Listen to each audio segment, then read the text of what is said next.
Okay, so on today's session, we will learn about the blog structure and why you need a blog structure to your blog or for your content. So blog structure is a blueprint or a template of your blog. And if you are using a blog structure, it can actually make your content engaging and it can help your reader and the reader through your journey to making a well-informed, confident decision if you are using a structure. So how a blog structure actually can help you and what are the reasons you should use a blog structure for your content or for your blog. So the number one reason why you should blog structure to your blog is it gives you a direction because you don't want that you are in front of laptop and just staring your laptop screen or desktop screen and don't know what to do. So if you have a proper blog structure, you will not waste time and you can make time. The second important part of creating a blog structure and why you should create a blog structure is that it will make your content creation time more effective and efficient. If you are using a blog structure or if you are a template that create the guardrails without it, you could easily spend your time creating content they may get cut out before publishing. So if you are not using a blog structure, maybe your content will not help to you generate to any lead or any sale for your business or for the product you are providing for your customers. And next thing, to important thing using a blog structure is that you want reader to easily comprehend what if you are trying to tell them. If your blog is too much complicated or unengaging, then chances are the reader will close the blog or close the website and they will go to somewhere else or maybe your competitor website. And if they go on to someone else website or if they go to the competitor website, you will lose the revenue or site traffic because we know that every single minute there are more than 13 to 15,000 blogs are posted online on internet, and out of 20 to 30% will be related to your business. So every day you are competing with millions of same type of content you are producing. So it's really important to create engaging and less complicated blog. So to create a less complicated and engaging blog, you need to follow a structure. And the last part, why blog structure really important for your business or for your content is that you want your readers to remember what you write about. If your goal is to attract your ideal audience and engage with them or use useful content or ultimately delight them to point where they actually become the promoter of your brand or by sharing the content with their network or their friends or family member, or maybe they visit your website and buy a product from you, or maybe they fill a lead generation form. So if you follow a proper blog structure, you can actually create an engaging and less complicated blog, and you can save a lot of time, and actually your reader can actually understand what kind of content you are providing and how that content will be helpful for them in near future. And it will increase your sale, it will increase your number of site traffic, it will also increase the conversion for you. Now, so what actually a blog structure means? The blog structure means that everything you are doing on your blog, starting from the topic to at the end of the conclusion part. So let's start with the first point: how to choose a topic and a title for a blog post. So let's say you are working in an industry or you have a business related to any kind of product or services you are providing, and you need to write a content on that business category on that product. So first thing you need a topic. On which topic you will write. Second thing you will need. My voice is breaking for everyone or just for Pragati? Can anyone confirm? So your voice is not breaking. Actually, back there's a noise in the background. Okay, just give me 1 minute. Now it's Yeah, better. yeah, it's fine now. Okay, Pragati, what about you? Now it's better. Yes, sir, it's better. Okay. So let's move to our next point. Uh, the first step for creating a blog is to picking up a topic, and after picking a topic, the next point or the next step will be writing a title for that topic or writing a headline for that topic. The topic could be anything which be related to your business category. So let's say we are providing digital marketing courses. So our topic mainly will be related to digital marketing or social media marketing or content marketing. Headline will be different, like how you can become a digital marketer or how you can learn digital marketing or what is the future of digital marketing. So this is the title. Topic is digital marketing or social media marketing. So how to choose a topic and title for your blog post? So determining the direction for your blog post, number one thing will be the choose a topic to write about. First thing for your blog is to get a topic. Unless you have a topic, you can't write a blog on that. So how you can you get a topic? So the best thing or the best idea to create a content for your website visitor.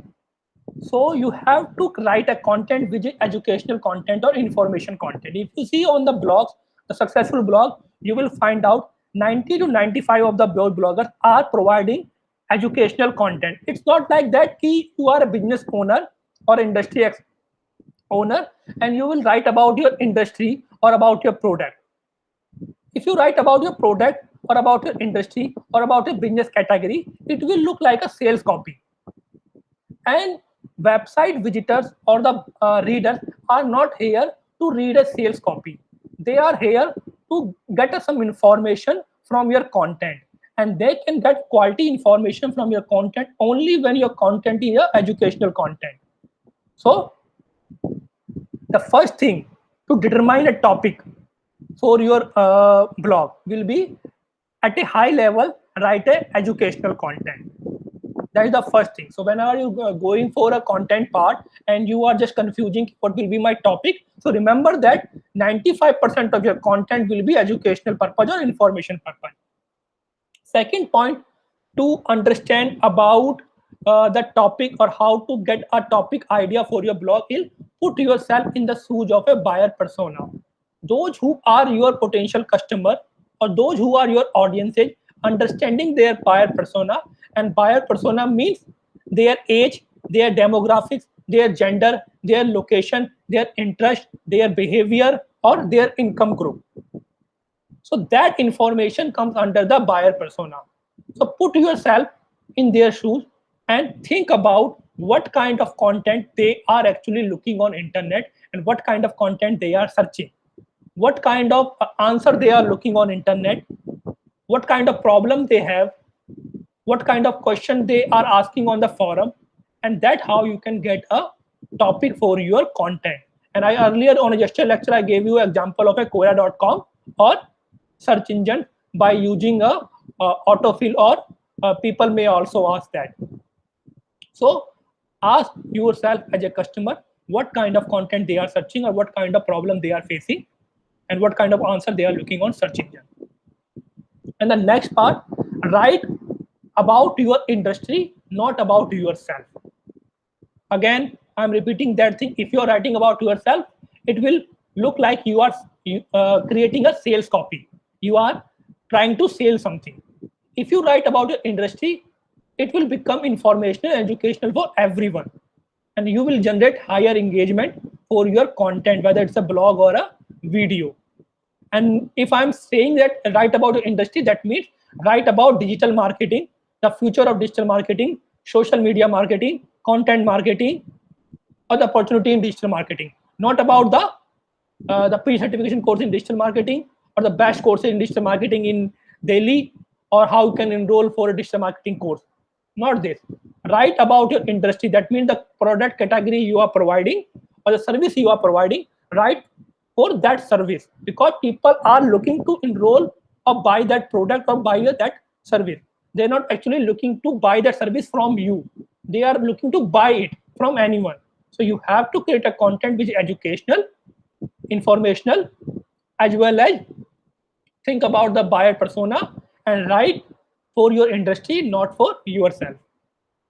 Now, the simple things which can help you to create a topic for your blog or for your content is, what are the most frequently asked questions you hear related to your business industry or your business category.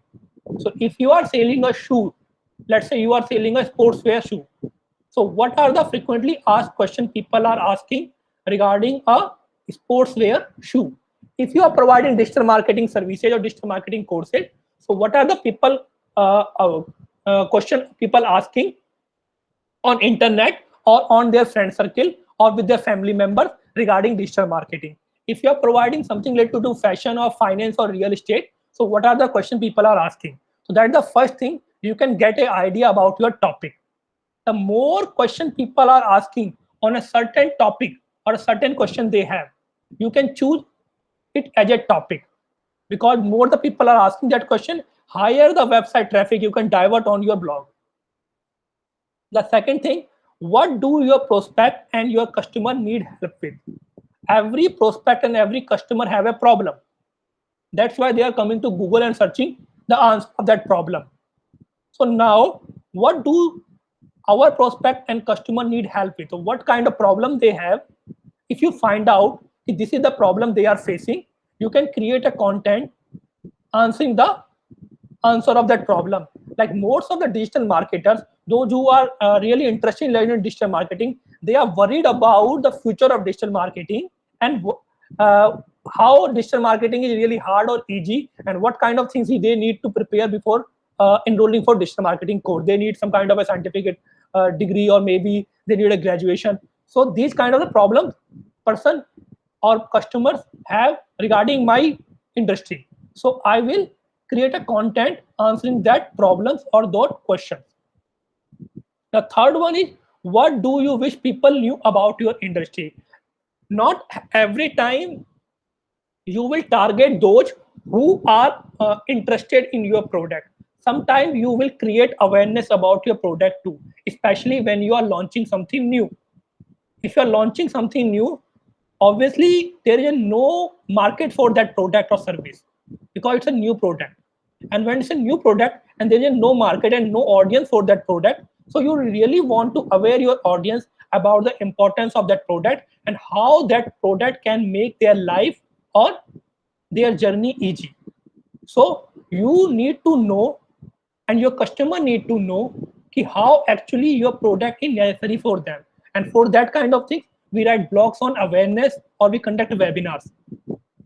Like for college students, for our business industry, if we want people knew about our product, or our product is digital marketing course, so what we do, we write blogs on the what is digital marketing, the importance of digital marketing, how many jobs there are in digital marketing, how can you become freelancer as a digital marketer, how you can earn money, with your blog, how you can become influencer, or we conduct regular workshop or regular webinar for college students and other person. So we want to aware people, those who don't have proper information about digital marketing, or those who are not planning to learn digital marketing, but we want them to know about us. So that's the one category for those people who don't have interest or don't know about it. The second category in this one is for those who know about the product category, but they don't know about you as a business, because you are a new business. You just set up your business in last week, or maybe last month, or last 1 year. So again, if you set up a new business, so you have lots of competitors, you are providing same kind of product, so you need to tell people what actually your business all about, and what kind of information you want to share with them about your product, and why you are better than from others. So these kind of questions can help you to pick a topic for your blog or for your content. And the last one, and the most important one, and after the frequently asked question, other idea you will get from this point, what are industry blogger, social media, even our competitor talking about? So every business have lot of competitors, and every competitor is creating content on different digital platform, whether social media, blogging, or Google, or podcast, anywhere. So what kind of content they are creating, and what kind of problems they are answering, what kind of question they are answering. So you can get an idea from their content too. So if you read a lot of content from your competitors or from other bloggers, and you follow the social media or other channels from your competitors or the bloggers or influencers, you can get an idea about a lots of topic you can write on. Lots of digital marketing institute write on the awareness of digital marketing or social media marketing or SEO, or the importance of digital marketing or future of digital marketing, or how to use Google ad or Facebook ad. So we can also use that. We can also pick that topic and start writing content on that. Now, when we are picking a topic, there are two type of a topic. One is general topic, one is a narrow topic. General topic will be digital marketing, and the narrow topic will be the future of digital marketing in India. So again, here is another example. General topic will be running shoes. The narrow topic will be best running shoes for marathons or lifetime of running shoes. So the general topic, everyone is writing on that. So general topic is for when you are in awareness stage, or your main goal is generating high website traffic for your website. Narrow topic, or we also call them long tail keywords, is when you are targeting a specific audience, and your goal is transaction ki they go to your website and do some kind of action there, maybe fill a lead form, or maybe directly buy or enroll for a services. Now, when you are picking a topic, do a keyword research. What is a keyword research? Just remember that keyword research is a process when we analyze the keyword performance. Let's say we pick a topic of digital marketing. So we want to know how much traffic we can generate on that keyword if we use that keyword on our blog, or how hard to rank on search engine with that keyword. In detail, we will learn about it in next few weeks when we learn about keyword research in detail. But right now, in brief description, keyword research is a process of analyzing the strength of your keyword, how much website traffic you can get from that keyword, what kind of rank you can get from that keyword, and how popular is that keyword in your industry.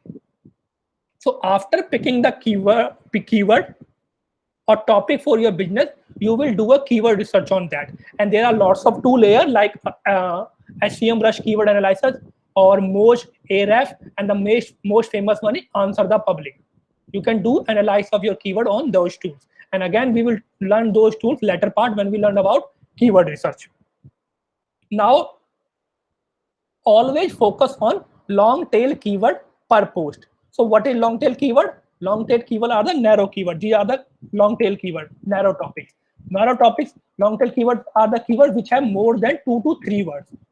Like the future of digital marketing in India, and why digital marketing is one of the hottest career in India, or how you can become a digital marketer without spending a single penny, or how you can become an influencer on Instagram. These are the long tail keyword because those keywords have more than 2 to 3 words. Short tail keywords or short topics are like what is digital marketing, or summer fashion, or these are the short tail keywords. So always focus on the long tail keywords. Why? Because when someone typing a long tail keyword on their search engine, so they are actually looking for some specific answer. That means the person is really a quality audience. He's just not here for awareness. He's just here for make some kind of a transaction. Now, if you think about to learning digital marketing from somewhere, so what you will type on internet? You will type digital marketing, or you will type the future of digital marketing in India, or how can I get a job in digital marketing after learning digital marketing from somewhere. So always when you are looking for some specific answer, you always type a long tail keyword. It's a human process. Every human type a long tail keyword when they are looking for a specific answer. That when they are looking for a specific answer, so they are ready to make some kind of intention transaction. Maybe they want to buy a product, maybe they want to fill a lead generation form. So always pick a long tail keyword for your topic or for your blog title. Long tail keywords are those keywords which contain more than 3 to 4 words. It can go up to 10 to 15 words. Now, when you are picking a topic for your content, always remember that the head term of you choose should align the topic you want for your business to known for. So the head term will be the topic, which is content. Let's say here the topic is content marketing. So if your topic is content marketing, if your head term is content marketing, your business should also align with that topic. It's not like that you are doing a different business and your topic is totally different. So this is the one example you can see here. The head term of this topic is content marketing, and here you can see here the blog content, and the company also provide the content marketing. Same thing here. This is another blog. Head term is here full type Arving, and their content is totally related to that Arving, and their product is also related to the Arving. So the head term you choose should align with the topic you want your business to be known for. So if my business is digital marketing education, so my head term or my topic always will be digital marketing or social media marketing or content marketing, because it aligns with my business. If your business is different and your topic is different, you will not able to create a high quality content for your business. Now, after that, there is a tool which you can use. It's HubSpot is one of the great tool for content management and content creation. And there is a tool, blog idea generator, which you can use to generate blog ideas for your business. Let's type your business category here and click on the ad, and you can get ideas about content topics related to your business industry. Now, the next step for blog structure after picking a topic is title. Topic is the topic which you will write content on, like digital marketing. Title is the headline of your blog. So when you are creating a headline should be around 7 to 80 character long. And here you can see a difference between a topic and a title. Topic will be social media and title will be top social media channels for live video in 2019. So you are writing about social media and your topic will be the top social media channel for live video in 2019, or the top social media platform for advertise, or top social media to become influencer. So that will be your title. Topic will be social media. So that's the difference between topic and title. For almost every piece of content, you come up with at least 5 to 10 different titles. And what you will do after that with your friends, family members, or colleagues, you will show all the titles to them and then pick one title for your blog. Every topic you are picking, it's not that the topic only can have one headline or one title. A topic can have at least 10 to 15 headlines. Like my topic is digital marketing. So how many title I can create for the digital marketing? The digital marketing, the future of India. Digital marketing, how many jobs you can get in digital marketing in India? Why digital marketing or digital career option in India? How you can learn digital marketing? How you can become influencer by digital marketing? So I can get at least 10 to 15 topic title. So after picking the topic, you will come up with the 5 to 10 title for that, and then take help from your family member or friends or your colleagues to pick one title for your blog. Now, when you are picking a title for your blog, always remember that the ideal blog post title length is 60 characters. It's not like that your blog title can't be less than 60 character or more than 60 character, but the ideal length is 60 character. Again, the title you are choosing for your blog will also appear on search engine result pages, and search engine result pages have a limit of 60 to 70 characters. They can't show more than 70 character long headline on search engine result pages. That's why the ideal length of blog title is 60 character. So if your title is less than 40 character, it will not be good for your blog. If your title is more than 60 character, it will not good for your blog. So the ideal length will be 60 character. So you can make an average around 50 to 60 character. So the title you are writing for your blog should be around or approx 60 characters. The second thing, the title you are choosing. Let's say you write a blog, and it's not that you will generate all the traffic directly. You will generate traffic from social media, from search engines, from emails. And when we share our blog on social media handles, or when we share our blog on email or WhatsApp, or when we share our blog on search engine result pages, they show our title there. So if you use Facebook or Twitter frequently, you will find out lots of newspaper. If you follow any newspaper online, and newspaper like Times of India, Hindustan Time, or maybe you are following any blog, or maybe any entertainment blogger online on your social media handle, you will find out they update blogs or articles frequently on their social media pages, Twitter or Instagram or Facebook. And whenever they share their blogs on those channels, all those blogs have first a caption on the top, then a feature image, then a headline in bold at the bottom. So remember that the title you are choosing for your blog will also be used as a headline when you share your blog on your page. So headline between 8 to 12 words are shared more often on Twitter. So if your headline have more than 12 words, it will be cut out at the end. So that's why your ideal title length should be 60 characters, because on social media handles, when we share the content on the same on our page to generate more website traffic on our blog, that headline will appear at the bottom in bold. And for Twitter, its strength is 8 to 12 words.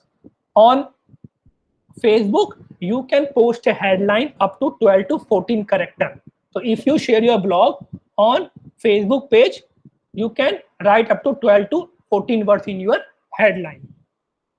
And now the next thing is that after the Facebook, headline ending with bracketed clarification performs 38% better than title without the clarification.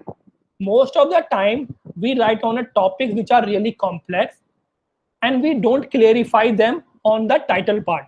We clarify the complex topic in the paragraph part.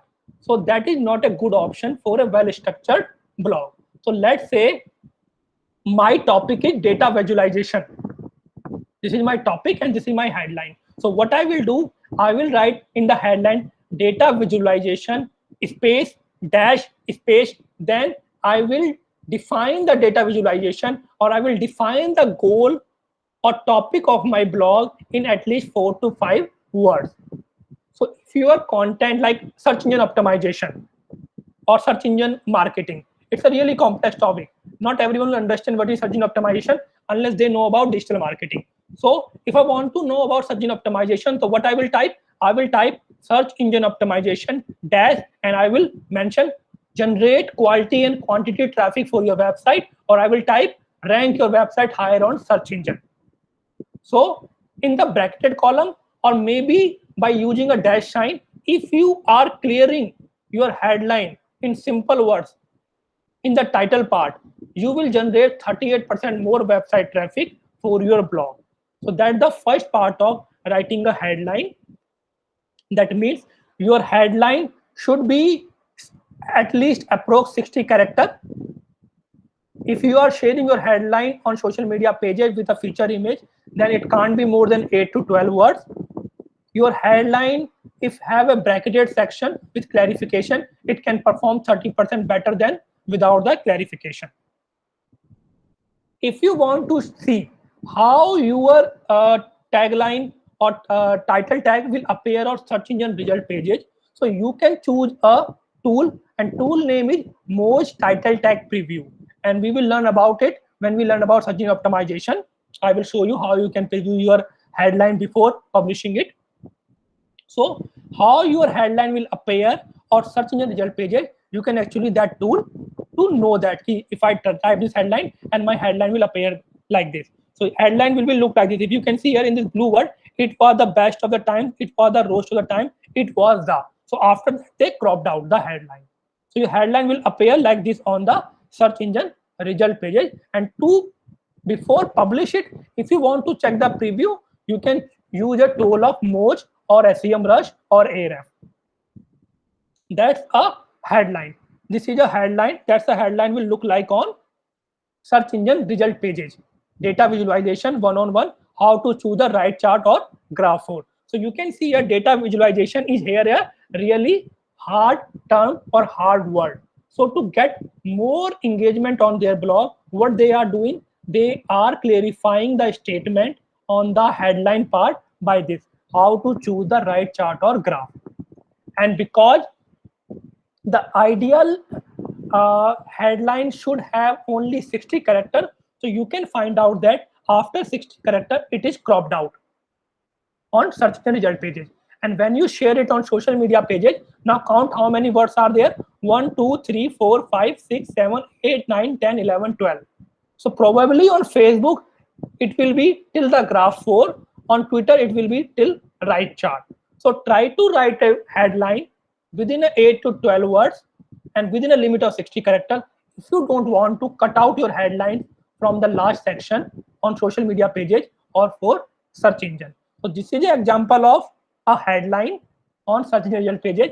This is a page URL, because these things I will you will know later part when we go to the blog structure. And this is the part of meta description, or you also call them page description or a summary of your content. Now, after creating a title or picking a topic, now come to the structure part. Structure part is the main content of your blog. Headline, topic, you are writing on that topic. Headline, which will be on H1 heading on the top. Now the structure part. Structure part content, subheadings, paragraph, conclusion, numbers, any kind of media you are adding. So that is the structure of your blog, which come after the headline. So choose a format for the post so that both people and search engine can easily read and understand it. Search engine are not human, they are Google bots or they are AI bots. So you need to choose a format which are easily to understand by humans as well as by search engines. And this is the one formula of a blog structure or a post structure. So after the headline, there will be an introduction, and that will be your first paragraph. Then there will be a main subheading. The main heading will be your title, then the main subheading or subheading. Then there will be the blog content point wise 1 2 3 4 5 6, and you can create subheading to every point if you want to. Then there will be another subheading, then another paragraph, another subheading, another paragraph. And the last part will be the conclusion part. That's a blog structure or a post structure for your blog. Now another structure: introduction, why it matters subheading, then 1 2 3 point conclusion subheading and conclusion. So the every paragraph you are writing, let's say you are writing conclusion paragraph, so there will be a conclusion subheading. If you are writing a paragraph on digital marketing, a digital marketing will be subheading. If you're writing a paragraph on social media marketing, there will be a subheading. So every paragraph will be come after a subheading. It's not like that you have only created a main heading on your paragraph that was title. After that, there was no heading. A proper blog structure is headline, introduction, that means first paragraph, then heading, sorry, subheading, then your content point wise, and then another subheading, another paragraph, another subheading, another paragraph, conclusion subheading, conclusion paragraph.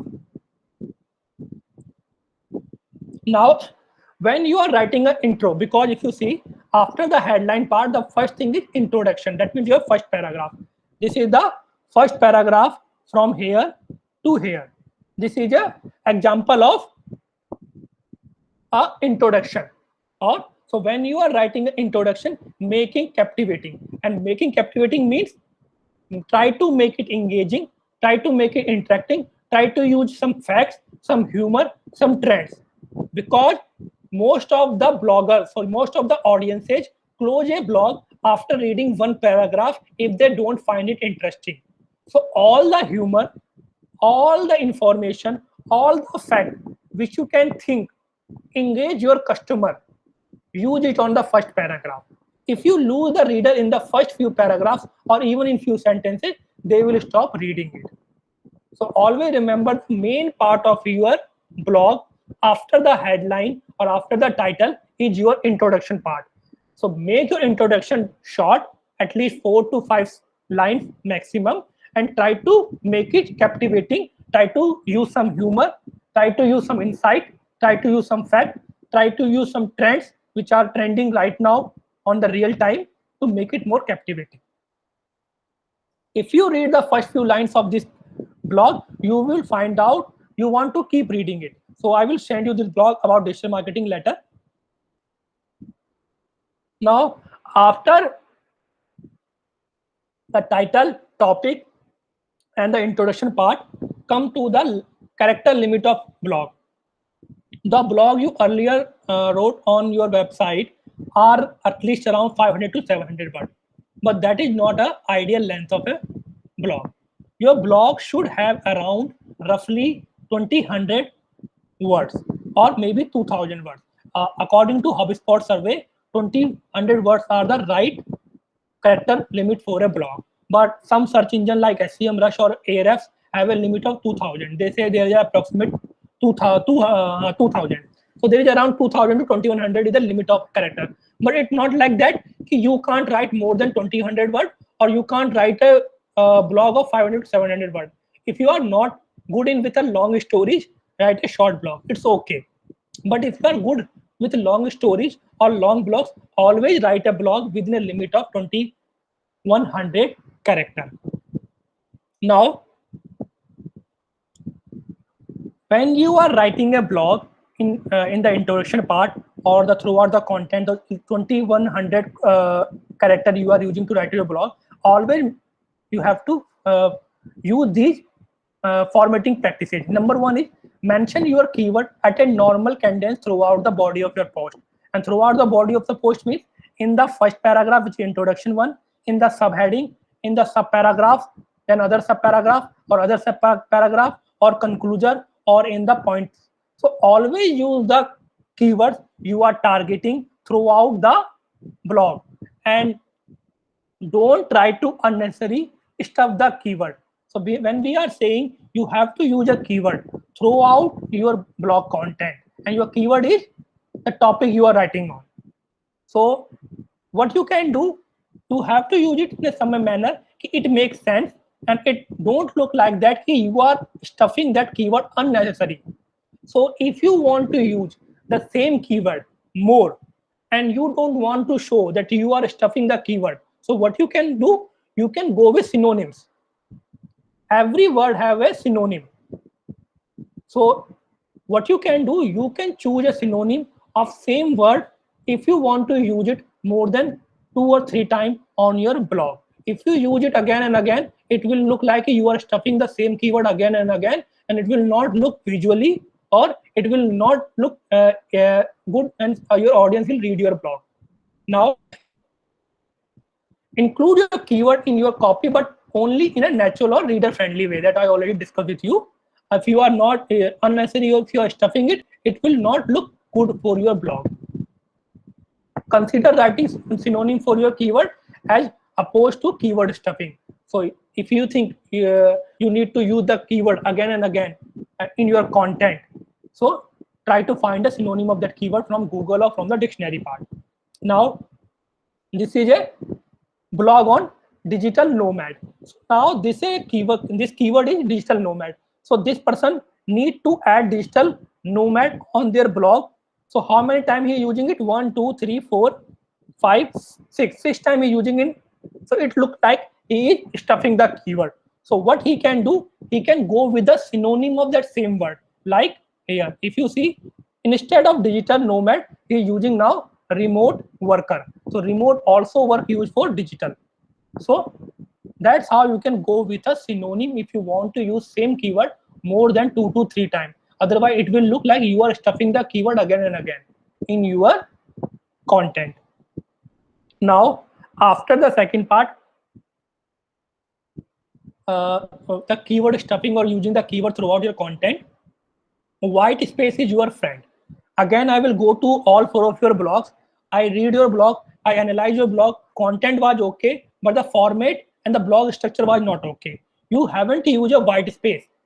So white space is a space you will give between two lines, in between paragraphs, or between sentences, or between headlines. So use white space to divide or to separate two paragraphs or two subheadings or two headlines.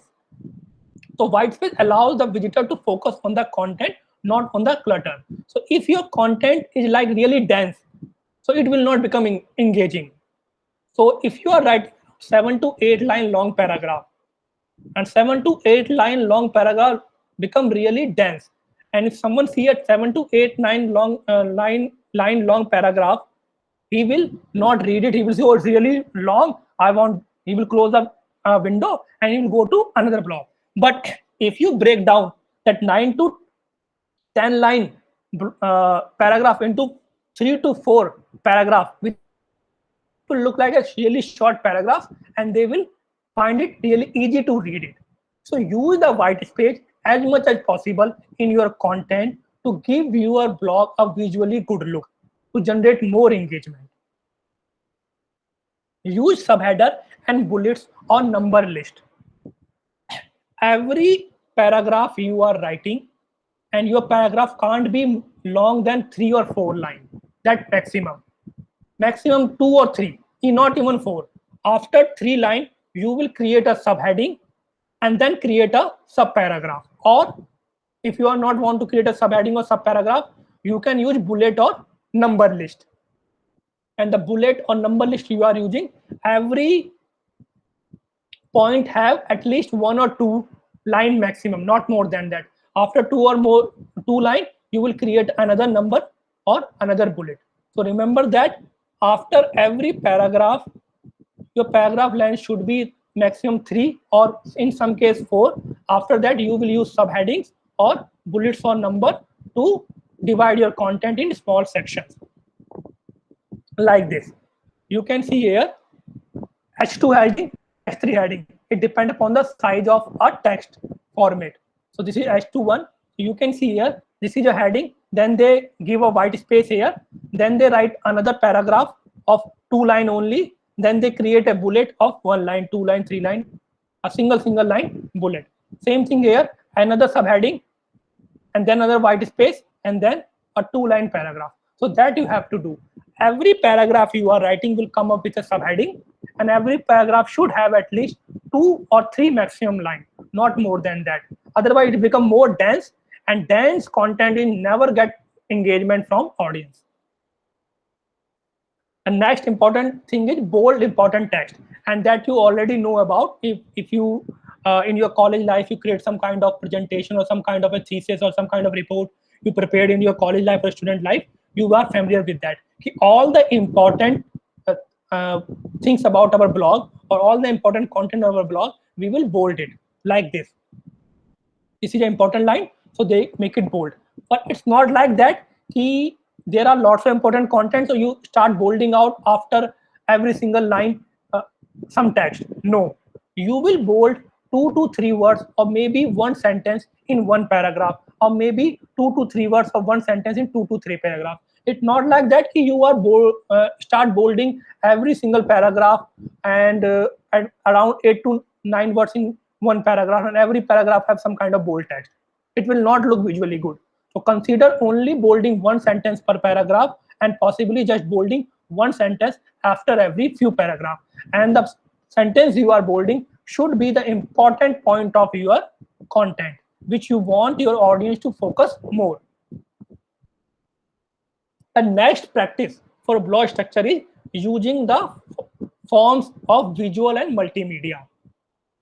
So earlier when you guys created a blog, so I told you to use a media-based image or a video or an audio in your blog. These kind of a media-based blog or images create more engagement and make your blog or content more interesting to read. And always use a feature image on the top of your blog. It will be appear here on the right hand side, or it will be appear below the headline here, and then below the image there will be a paragraph. Then first headline, then image, then paragraph, or it will be on the right hand side column, or maybe it will be on the left hand side column, but always it will be on the top, and we call it a feature image. That feature image always used when you share your blog on social media handle. Imagine, do you know when those article writers or newspapers share their articles on their social media handles, they only share the link, but that link automatically feeds the image or headline or caption because of this feature image. Go to any news article on Times of India or Hindustan Times, copy the link of that article and paste the link on your social media handle, whether on a Facebook or Twitter. You will find out you just pasted the link, but the image come automatically with that. Also the headline come automatically with that. Even the caption come automatically with that. How? Because of this feature image. So when you upload a feature image, it will make your blog more engaging, as well as that feature image will be used on social media handles. So feature image are the images that shows up on social media when your content is shared, or when you share your content on your Facebook page, or when someone share your content on their profiles or Twitter handle.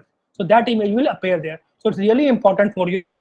It's not that you will use the image only on the top as a feature image. You will use media-based content throughout your blog structure. After every paragraph, after every subheading, you will use one image which is related to your paragraph content. And if your blog have 7 to 8 paragraphs, that means your blog should have 7 to 8 images too. Otherwise, your blog will look really boring. Now, these are the example of feature image here. You can see here. Also, use multimedia content throughout your blog. And in the multimedia content, you can use videos, audio recording, social media posts, or images. Any type of media-based content you can use. You can see here right now there in this blog they are using a video. So you can use a video from Facebook or YouTube, or you can directly upload it, or you can use a image here. But use after every subheading a video or image to create a proper blog structure for your content. Now comparison between a normal content and a media based content. Now which one looks more engaging, which audience spend more time on which type of content.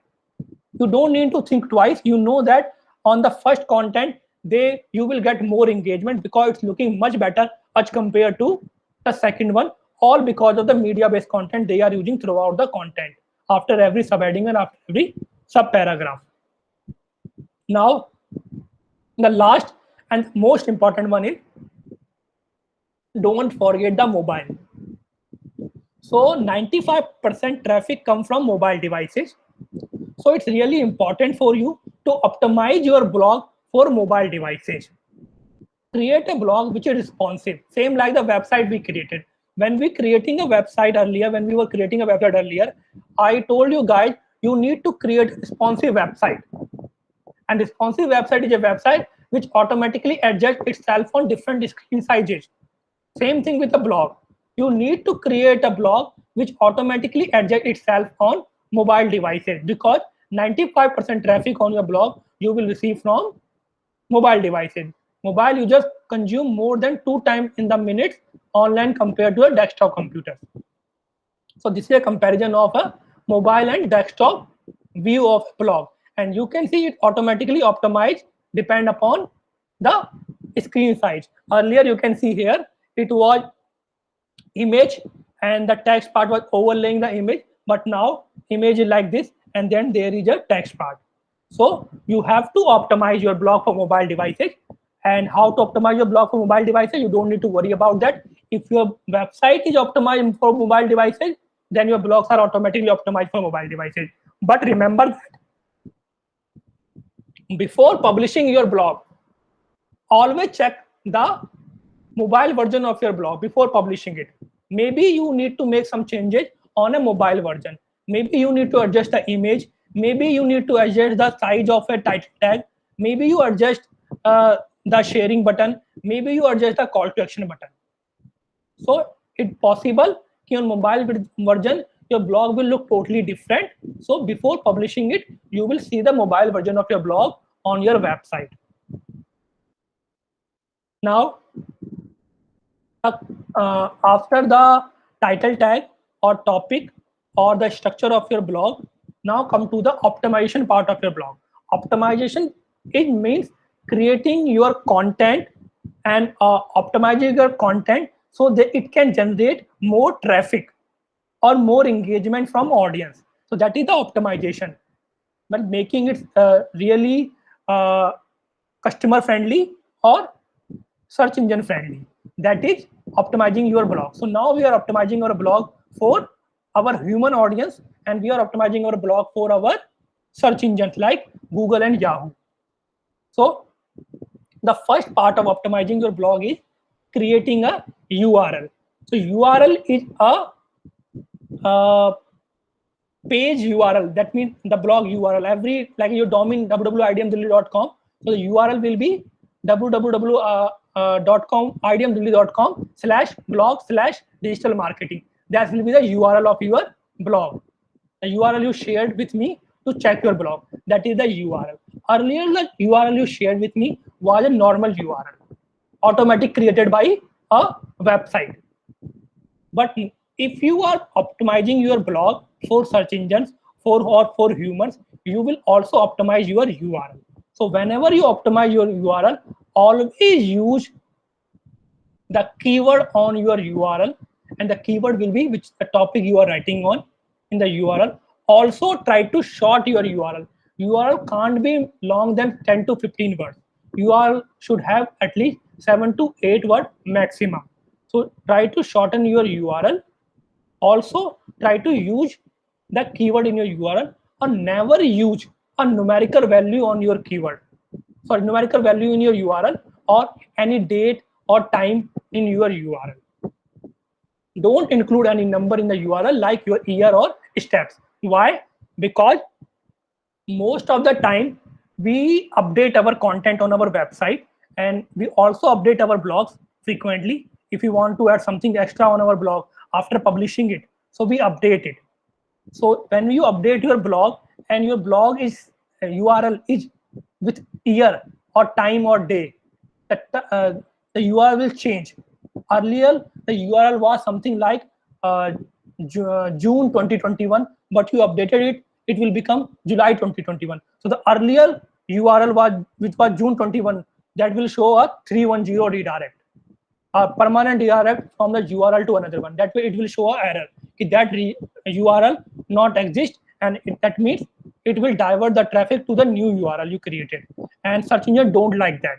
Search engine don't like that kind of redirects, and they will start ranking your content lower and lower. So never use any kind of term in your URL which you need to change in near future. If your URL contain the keyword of the topic only, then you don't need to worry about changing it anytime in future.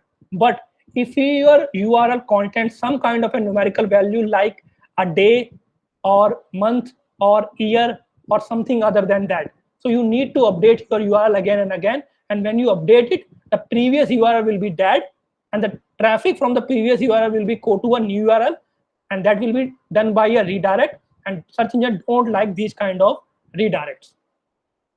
Now, next thing to optimize your blog for search engines is image alternative text. So those who are using Instagram or Twitter frequently, whenever you upload an image on Twitter or Instagram, you will find out a section there, image alternative text.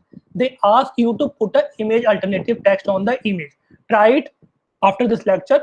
Go to your Instagram handle or Twitter, try to upload any image, and you will find a column there. Do you want to put an alternative text to that? What is alternative text? Image alternative text is a text which define the image. Why? Because search engines can't read images. They can read only the text-based content. So if you are uploading an image related to a car or related to a software or related to a dress. Let's say you are selling some kind of bed sheet or maybe a dress or maybe a sari or maybe a shoe. So search engine don't know this is a picture of shoe. Search engine can't read images. So you need to clearly mention image alternative text to that image. This is a shoe image. This is a sari image. This is a summer wear dress. This is a digital marketing software, because search engine can't read images. They can't see images. So image alternative text was launched especially for the blind people, because blind people can't see images. They can only hear it. So if image have alternative text, they can hear about the image. If you put a image alternative text. After now, when search engine started using this one for reading images, because right now in Google or other search engine, 50% searches are in the image section. They have a separate section or search engine for image, especially for e-commerce website or for those products which audience want to see image first before buying it. But search engine can't read images. So if you want your product list on Google and your image list on Google, you need to put a alternative text to your image. So every image you are uploading on your blog should have an image alternative text. And what is image alternative text? Just a definition of your image. If you are uploading a bedsheet picture, so you will mention your image alternative text, bedsheet, or maybe the category of the bedsheet, maybe the design name of the bedsheet, or maybe the fabric of the bedsheet, or maybe the company name of the bedsheet. That's it. You will just define the image. Like, I want to sell a mobile phone, so I will upload the mobile phone picture and put an image alternative text like OnePlus 70 mobile phone. That's it. So now Google will know what is this image all about. So this is image alternative text. Really helpful to optimize your blogs. Meta description, which I already showed you earlier in the search engine result pages. When you search something, first thing will appear the headline in the blue bar, then a page URL in the green or black bar, then the meta description or page description. Meta description or page description is a small summary of your content or of your blog, and that limit is 120 to 220 characters. So meta description look like this. This is the blue one is headline, this one is page URL, and this one is meta description. It's a small description or brief description of your content. And when you share your blog on social media handle, it will become the caption, it will become the headline, and a feature image will appear also with that.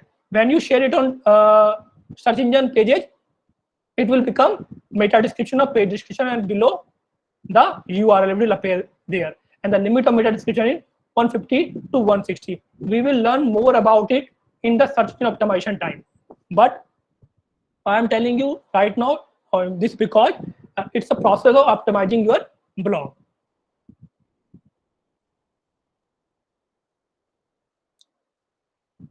After the optimization part, the next point of meta description part is the links. Links are the internal links or the external link we create on our website. External link are those when we create attach someone else's website with our content, so our website visitor can get more information about that topic. Internal link are those links when we connect our one blog to another blog, or when we connect our blog to a product page or a page where they can fill the lead generation form. So number one is the external link. External link are really helpful for your customers. Like you are writing a blog on digital marketing, but you want to provide some extra information about digital marketing. Like you are writing a paragraph on social media marketing. This is social media marketing, and this is a salary package of social media marketing. And to support your statement, this is the salary package of social media marketing, you attach a Naukri.com website or Intershala website or Times Now, Times Job website, support your statement. So you created an external link on your content. It's really helpful for your customer to get more information on your content, because you are discussing the social media marketing and its salary packages. So you created a external link and attached with it a Naukri.com website. But you don't want that your website visitor go to someone else's website. If they are going on to someone else's website, so they are leaving your website. And if they are leaving your website, that means you are losing website traffic time. So what you will do, whenever you will create an external link, there is an option and open the link in a new tab. And what will happen when a website visitor will click on the link which is attached to a Naukri.com website, it will open on a new tab. It will not open on a same tab. That means a separate tab is opening on your Google browser. Now the website visitor is online on both website, and you are also in Naukri.com too. So whenever you are creating a internal or external link, always choose a open in a new tab. Otherwise, you will lose a website visitor. So when linking to external website, consider having the content open in a new window. So next time when you are writing a blog, copy any text, right click on that, and there will be a link button there, and on the link button, you will actually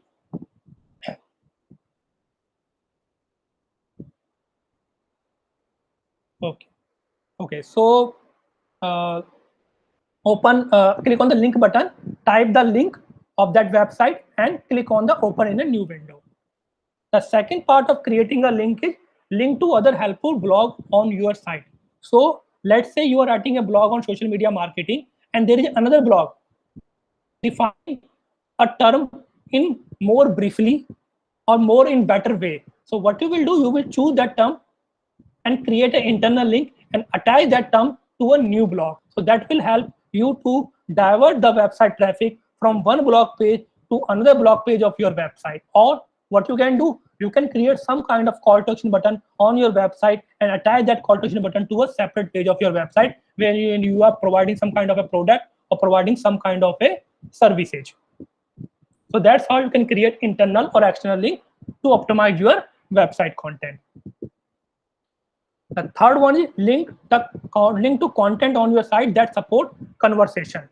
That means like a chat button or maybe the email button or WhatsApp button. So you can also create internal link on your website or some kind of a link on your website which create a support conversation. Like if they want to keep in touch with them, if they want to engage with you. So you can also create that kind of links to your. Now, after the link, come to the CTA. CTA are the most important part of digital marketing. On the website, you created lots of CTA, call to action button, on the header part, on introduction part, on the about us part. Same like blog, you will create a CTA. The blog you created earlier, there were no CTA on your blog. So in the blog structure part, the next important thing is that creating a CTA, call to action button. You don't want website traffic. You want that website traffic to make some kind of engagement or take some kind of action on your website. If they are coming to your website or they are reading your blog and after that reading your full blog, they are leaving your website, are you getting something in return? No. You are not getting anything. You are not getting engagement. You are not getting any sale. You are not getting any revenue. So you don't need website traffic. You need that website traffic click on some kind of button or take some kind of action on your website or on your blog. So these kind of CTAs you can create. Maybe you can create a CTA to collect email IDs for email marketing campaign. Maybe you can attach a lead generation form and your website visitor click on the CTA and fill the lead form. Maybe you can create a CTA of a product page, and after clicking on that, they visit your website and buy a product from there. Or maybe you upload a video from YouTube there and create a CTA. So they click on that and go to your YouTube video and watch your video there. So CTA are a really important part to optimize your website. So where you will put the CTA button on your website? The first thing is that after the first few paragraphs or maybe after the first paragraph. The best part to put first CTA is after the first paragraph. Why? Because not every website visitor will read your full blog. 50 to 60% of website visitor will. Okay. My voice is audible to you guys? Yes, sir. Yes, sir. Okay. No, I think Ashika and Pragati leave the meeting again. They'll join. That's why I asked. Yes, sir, I'm having network issues. I don't know. In the middle of the meeting also your voice was cracking. For everyone? It's okay for No, me, sir, it's fine. No, sir. Fine. Okay. Thanks for confirming. So the CTA button, we are discussing about call to action button. So the best place to put a call to action button after few paragraph, or from my side, from my experience, I will tell after the first paragraph. Why after the first paragraph? Because 40 to 50% of your website visitor will leave your blog after reading the first paragraph, or maybe after reading the 2 or 3 paragraph. They will not read your full blog. Not 100 website visitors read full blog. If 100 website visitors coming to your website, not all of them will read your full blog. Some will read 2 paragraph, some will read 3 paragraph, some will read 5 paragraph. So it's really important to put your call to action button into the first paragraph or after the second paragraph. It's really important. So there are lots of type of call to action button. One top type of call to action button is by creating a hyperlink text. So when you send email to someone, you create some kind of a hyperlink by copying the text and clicking on the right side of your mouse and typing the link there. Or when you create your resume in the PDF version, you also create a hyperlink to attach your LinkedIn profile. So hyperlink is like copy the text, then click on the link button and type. So the first type of call to action button you can create will be like a hyperlink text. You can copy some kind of text and attach a link on that. It will also known as an internal link too. A text CTA near the top of the blog post produce the highest click-through rate. That was I was saying earlier. Always put your CTA on the top of the blog after the first paragraph, like this. In this first paragraph, you can see here, this is a hyperlink CTA button. Now, the best time to support a conversation is just after the educating someone. So when you are educating someone in the first paragraph or the second paragraph, you can create these kind of call to action button. This is an example of a hyperlink text button, or this is an example of a button call to action button. This is an example of a call to action button, and this is an example of a hyper text, because we are copying here text and here we are creating a proper button here. So these are the type of call to action button you will create. The next type of call to action button which you can put after the first paragraph, or maybe in the right hand side or the left hand side of your paragraphs or your subheadings.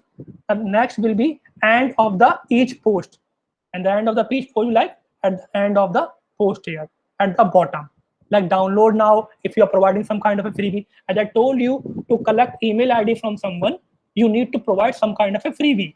And if you are writing a blog on the awareness, because when we are writing for a buyer persona and buyer journey, and when we are writing a blog on a buyer journey and we are on an awareness journey, so we provide some kind of a freebies to collect a lead, like free ebooks or free tools or free demo classes or something like that.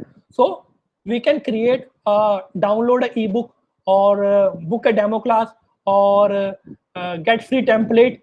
So we can create these kind of a call to action button on the bottom part with a call to action button to generate the information from our potential clients. So that kind of call to action button you need to create for your business in your blog. Otherwise, the site traffic will not help you. You need them to take certain kind of action into your website.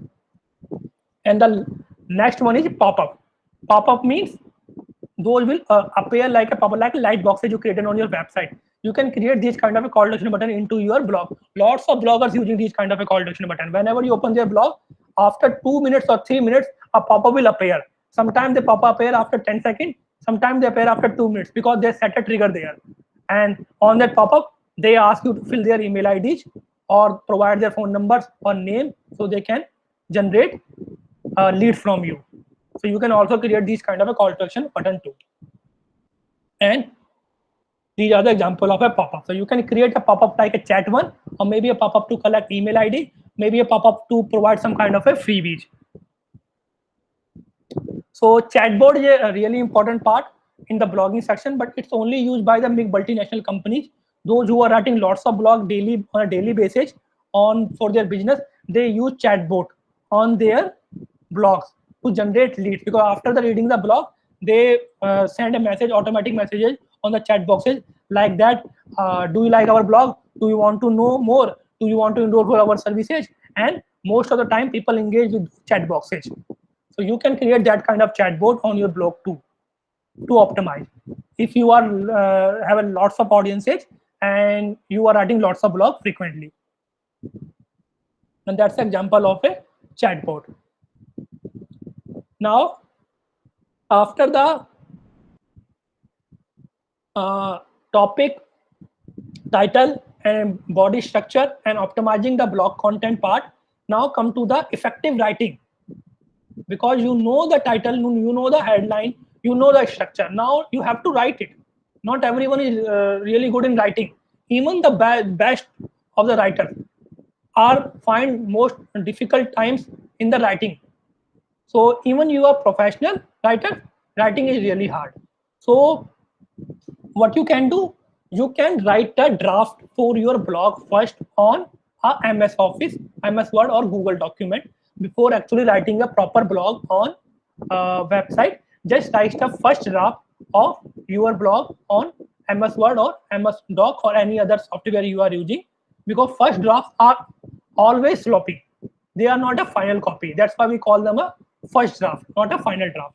After that, you can take a help from an editor or a freelancer editor, or maybe someone from your friend or family circle who have a knowledge of editing and who know how to package your content in a really good manner, how to cut the unnecessary content or the irrelevant content of your content. So you can take help from the freelancer editors or from your friends, those who have really good in editing, those who can cut a content from your blog.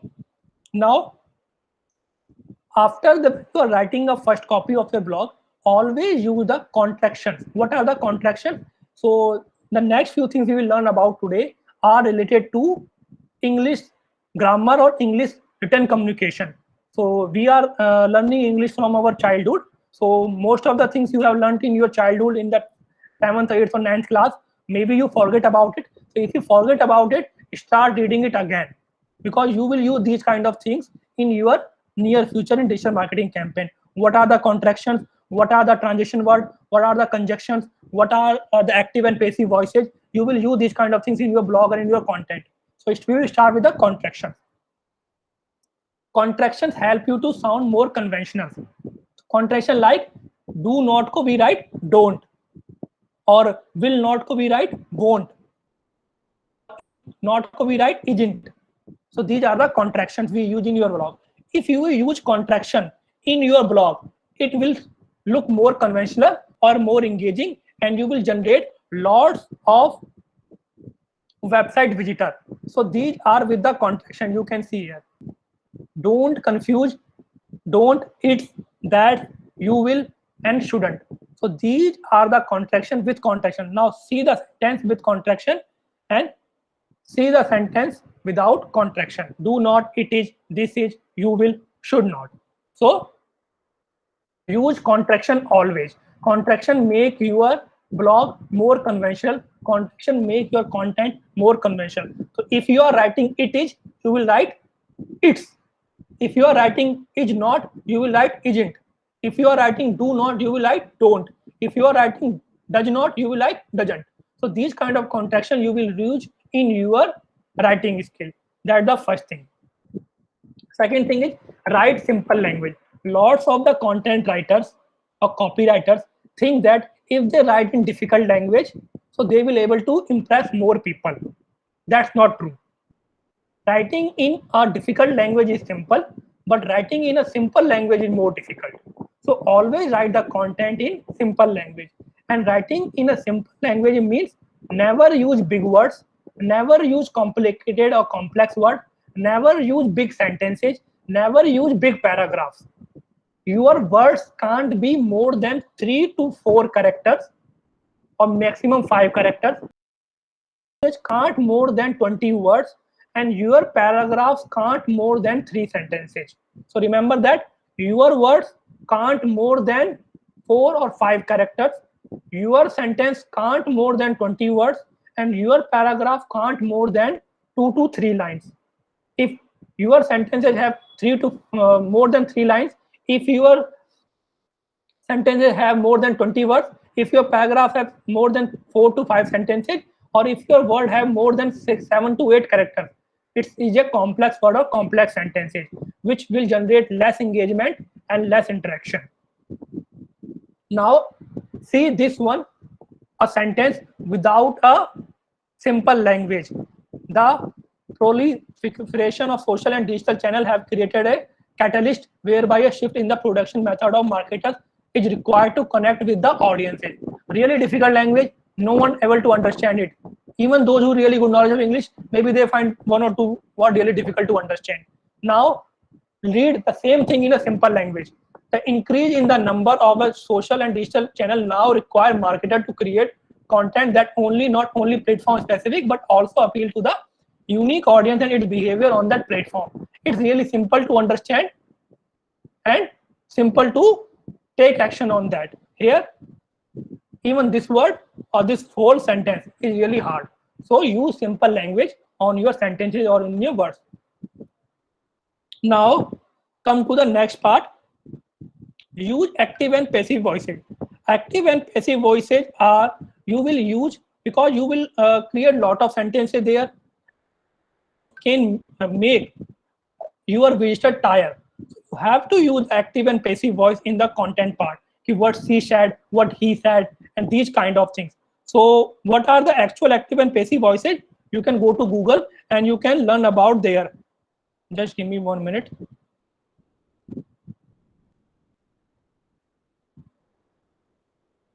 Okay. Now come to the fourth point. Be clear and concise. The content you are writing should be clear. Clarity writing required to empathy with your customer.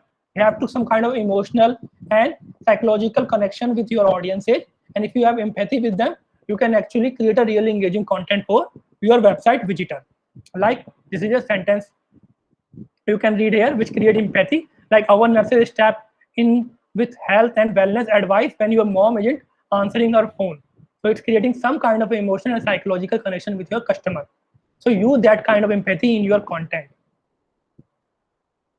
Now use short sentences and paragraph. As I told you, number one thing is that always create short sentences. That means sentences can't be more than 20 characters or paragraphs can't be more than 3 to 4 sentences. So always use short sentences and short paragraphs. And this is the example of a blog. You can see here, no paragraph is longer than 3 lines. You can see here. And no sentence is longer than 20 characters. You can see here, after 20 sentences, they are using full stop or comma, and they are dividing the sentences into 2 different parts. Cut fluffy words from your writing. Fluffy words are those words which can actually simplify your languages. And you can use this Hemingway editor tool to find out what kind of fluffy word you want to remove from your content. And if you use this Hemingway tool on your website or in your content, you can actually find the fluffy word. Like this, I will give you the example of fluffy word. This is with a fluffy word. Marketers are very anxious to change in order to actually connect with their customer before the next holiday. So this vary and actually are the fluffy word. I can remove these 2 words. So without fluffy word, it will become marketers are anxious to change to connect with their customer before the next holiday season. So they remove 2 words from here. So you can also remove fluffy words from your content if you use a Hemingway tool. Now, the next thing you need to know about the style part of your content is how to handle punctuation, grammar, voice, and tone. And that kind of things you be already learning from our student life. If you forget about it, go to Google and start learning about punctuations, grammar, and articles, conjunctions, or transition words, active and passive voices. Industry specific terms which are related to your industry, like digital marketing, SEO, SEM, content marketing. Common mistake like spelling mistake or any other mistake you are making on your content, or any brand specific guideline you are following. So these are the style guidelines you should follow on your content. adhere a style guide or use you and your. So when you are communicating with your customer, so if you create some kind of a relationship with them by using you and your, because when we are learning about power of a storytelling, there were 3 points there: character, conflict, and resolution. In the character part, there was the first character, second character, and the third character. And the second character was you and your. So using you and your in the content part creates some kind of a human interaction or human emotion with your audience, and it can actually help you to generate more visitor to your website or on your content part. So you can see here, without you and your, sentence will be look like this: people wanting to improve their overall health should start the day with the well balanced worksheet. So instead of people, you can use you wanting to improve your, instead of their, your overall health. They should also make, instead of they, you can use you, instead of people you can use your. So that's the benefit of using you and your, and you can see the difference here. If you want to improve your overall health, or you should also make, so if you use you and your in the content part, you can actually align with the your buyer's intent, and you actually create some kind of engagement or empathy with your customer. And if you are doing that, if you are creating some kind of empathy with your potential audience, you can able to generate more traffic or more engagement on your content. Next one is avoid the jargon. Not everyone understand the meaning behind the acronyms you are relying on, like the terms we are using like SEM, SEO, or UPSC. Not everyone know this, the definition of these things. So you have to define them. If you are using these kind of things like CMO, CTO, SEO, PPC, you have to define them with a bracket. That PPC means paper advertising, CPC means cost per click, SEO means search engine optimization. So you have to use a full form here in the bracket section. If you're using too many acronyms, it actually make them confusing. And don't be snarky. The most of the business being snarky comes negatively. So also use a spell check. Always check the content that you are writing is correct. And there are tools available for that. And the more famous tool to check the grammatical mistake for your blog is a Grammarly tool. It's a free tool. You can use it on a Chrome browser. Even you can write your blog first on MS Word. MS Word also have a really good grammatical checker, spelling checker there. They have a spelling checker as well as grammatical checker. So before writing directly on the blog page, write it on the MS Word or use Grammarly tool on your Google Chrome browser. It will tell you are making some kind of a grammatical mistake on your content. So that's all about the content part and content structure, body structure of your blog, and how to create a topic, or what kind of body structure you should use, and what kind of things you have to follow in your content. Any question, any doubt you guys have?